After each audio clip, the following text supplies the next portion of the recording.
السلام علیکم.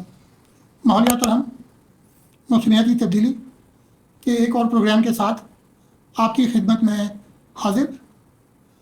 ہم آج جو گفتگو کریں گے اس میں تو پورے پاکستان میں طوفانی بارشیں ہو رہی ہیں اور فلیش فلڈز آ رہے ہیں اور کلاؤڈ برسٹ بھی ہو رہے ہیں کہیں کہیں.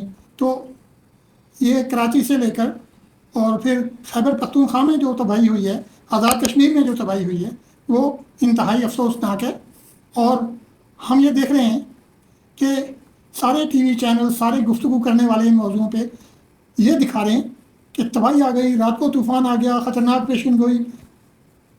میں اپنے ان دوستوں سے اور اسپیشلی جو بڑے میڈیا گروپس ہیں ان سے ایک درخواست کرنا چاہتا ہوں کہ بھائی آپ لوگ سلوشنز کی طرف کب آئیں گے؟ یہ کب اور کیسے ہوگا کہ ہم اس موسمیاتی تبدیلی کی تباہی سے اپنے بچوں کو، اپنی پراپرٹی کو، اپنے ملک کے جو سٹیزنز ہیں، جو وزٹرز ہیں، سیاح ہیں، ان کو ہم کیسے بچا سکتے ہیں؟ اس کا کوئی طریقہ تو ہوگا نا. ہمیں پتہ ہے، ہم یہ جانتے ہیں کہ ہمارا کنٹریبیوشن گلوبل وارمنگ میں بہت کم ہے، 1% یا 2%. لیکن جو ہمارے پر امپیکٹ ہے، جو ہمارے پر ایکسیسو ہیٹ آ رہی ہے، گرمی آ رہی ہے، وہ دوسرے لوگوں کی وجہ سے آ رہی ہے. اب ہمیں اس سے کسی نہ کسی طرح اس کا ہمیں تدارک کرنا ہے. اب دیکھیے کہ ٹیمپریچر ہر سال پچھلے سال سے زیادہ ہوتا ہے. اس دفعہ تو انتہائی زیادہ ٹیمپریچر دیکھے گئے ہیں، اور اس سے کیا ہوتا ہے کہ ایواپوریشن بڑھتی ہے، اور ایواپوریشن بڑھنے سے کیا ہوتا ہے کہ زیادہ بادل بنتے ہیں اور پھر زیادہ بارش ہوتی ہے. یہ ایک نارمل فینومینا ہے جو ہوتا ہے، ہوتا رہے گا، اور ہمیں اس کا لیے کچھ اسٹیپس لینے پڑیں گے. اس میں سے ہم نے بہت پہلے بھی ذکر کیا ہے کہ ٹیمپریچر کیوں بڑھتا ہے ہماری ایکٹیویٹیز کی وجہ سے. کون کون سی ایکٹیویٹیز ہیں، ایک دفعہ پھر اس کو غور کر لیتے ہیں. emission from industry, emission from open dumps, emission from ہماری جو ٹرانسپورٹ ہے گاڑیوں سے، کیونکہ ہم یورو 2 فیول استعمال کرتے ہیں، اور اس کے بعد ایگریکلچر سے، کیونکہ ہم جو جلاتے ہیں کراپ ریزیڈیو کو.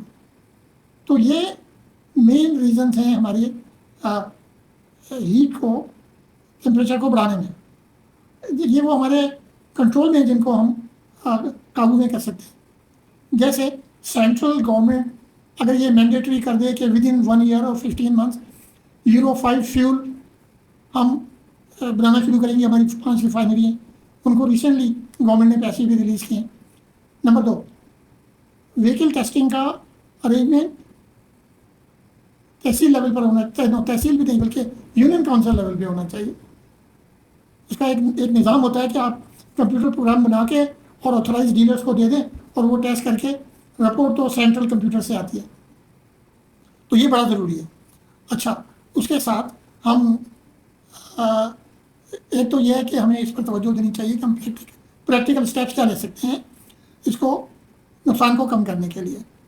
اچھا، اس میں ایک چیز اور جو ہم غور نہیں کرتے کہ پاکستان کے پورے ایریے کا صرف 5.1 to 5.3% فارسٹ میں ہے، جس میں درخت ہے. اور 2001 سے لے کر 2024 تک 11% کمی ہوئی ہے ہمارے فارسٹ میں. کیوں کمی ہوئی ہے وہ بھی میں آپ کے ساتھ شیئر کرتا ہوں. پورے پاکستان کا 45% ناردرن ایریاز میں فارسٹ ہے. تو کمی اس لیے بھی ہو رہی ہے کہ ہمارا جو نظام ہے کہ فارسٹ کا چیف کنزرویٹرز ہوتے ہیں، کنزرویٹر ہوتے ہیں، ڈی ایف او ہوتے ہیں، ڈسٹرکٹ فارسٹ آفیسر، ان کے سبارڈینیٹس ہوتے ہیں. یہ ایک سسٹم ہے، اگر وہ صحیح طرح انفورس کرے تو جو tree cutting, timber stealing mafia ہے وہ کبھی بھی سکسیزفل نہیں ہو سکتی. اس کے بعد جو انلیگل کٹنگ ہے ہیئر اینڈ دیئر لوکلس کر لیتے ہیں. اس کے بعد ان علاقوں میں سردی ہے سخت، تو ان کے پاس چوری چھپے درختوں کو کاٹ کر اور گھر کو گرم کرنے کے لیے اور اپنا چولہا جلانے کے لیے استعمال کرنا پڑتا ہے. تو ہم ان کو ایک متبادل آلٹرنیٹ فیول دینا، وہاں کیروسین پہنچائیں یا سستے داموں پر، یا جو گیس پہنچائیں، سلنڈرز پہنچائیں. 1000 طریقے ہیں آلٹرنیٹ فیول پرووائڈ کرنے کے. تو آج کے موضوع میں، آج کی گفتگو میں ہم ایک تو یہ کور کرتے ہیں کہ بہتر استعمال and coverage of whether Doppler radars, جو ویدر ریڈارز ہیں ان کا بہتر استعمال، اور ارلی وارننگ وہ بہت ضروری ہے۔ کچھ ریڈار ایسے ہیں جو ملٹیپل سورسز کو ٹرانسمٹ بھی کرتے ہیں اور ریسیو بھی کرتے ہیں۔ تو یہ میں نے آپ کے ساتھ ایک ویڈیو تو نہیں ہے، ایک سلائڈ شیئر کی ہے جس میں ریڈارز کو سمپل طریقے سے ڈسکرائب کیا گیا ہے اور ان کے فوائد کیا ہیں۔ اس کے بعد ہم نے یہ آپ کے ساتھ شیئر کیا ہے اپنے سلائڈس میں اور ایک ڈاکومنٹ میں کہ ہم کس طرح سے کیا کیا چیزیں ہمیں اسٹاپ کرنی پڑیں گی کہ ہم اس نقصان کو کم کر سکیں، جس میں بہت ساری چیزیں کہ فارسٹ کی حفاظت کرنا اور دوسرے فارسٹ لگانا، اس پہ ہمیں کبھی انٹرسٹ نہیں رہا کہ ہم دوسرے فارسٹ لگائیں۔ تو فارسٹ کا لگانا، بھئی آپ کہیں اور نہیں لگا سکتے، آپ بنوں پہ لگا لیں ہر طرف۔ ہم جب جاتے ہیں سندھ میں، پنجاب میں، جب ہم ٹریول کرتے ہیں درخت ہی نظر نہیں آتے، نیم کے درخت لگا لیں، اس نیم کے درخت کے ہر حصہ استعمال کے قابل ہے، اور اس سے جو کراپ کے انڈر ایریا ہوتا ہے وہ بھی ضائع نہیں ہوگا، بنوں پہ لگا لیں، ایز اے ونڈ بریک لگا لیں۔ اچھا، بانس کا اگانا ایک بہت پروفیٹیبل بزنس ہے، آپ بانس کے جنگل لگا لیں۔ تو جنگلوں کا کاٹنا بند ہونا چاہیے، ایلیگل، اور جنگل ہمیں لگانے کے پر بہت زیادہ توجہ دینی چاہیے۔ میں نے پہلے بھی ایک اس میں ذکر کیا ہے کہ جیٹ روفر سے بایو ڈیزل نکلتا ہے، ریلوے کے آس پاس جو زمین ہے وہ آپ وہاں کے لوکل کاشتکاروں کو دے دیں اور وہاں لگا دیں اور اس سے تیل نکالنا شروع کریں تاکہ آپ کا ایمیشنز کم ہو سکیں۔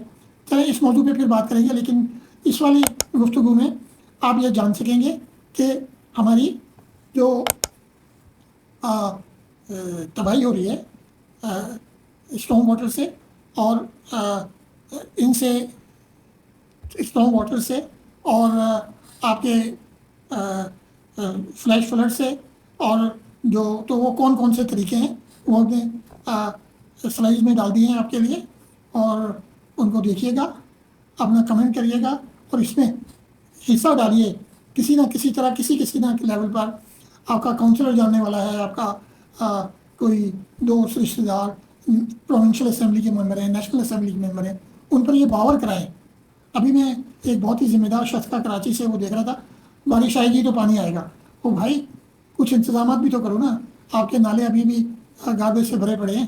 تو اسی کے ساتھ کہ ہم کوشش کریں گے کہ ہم نقصانات کو منیمائز کر سکیں اس اور کلائمیٹ چینج کے امپیکٹ کو بھی کم کر سکیں۔ اسی کے ساتھ اللہ حافظ، پاکستان زندہ باد۔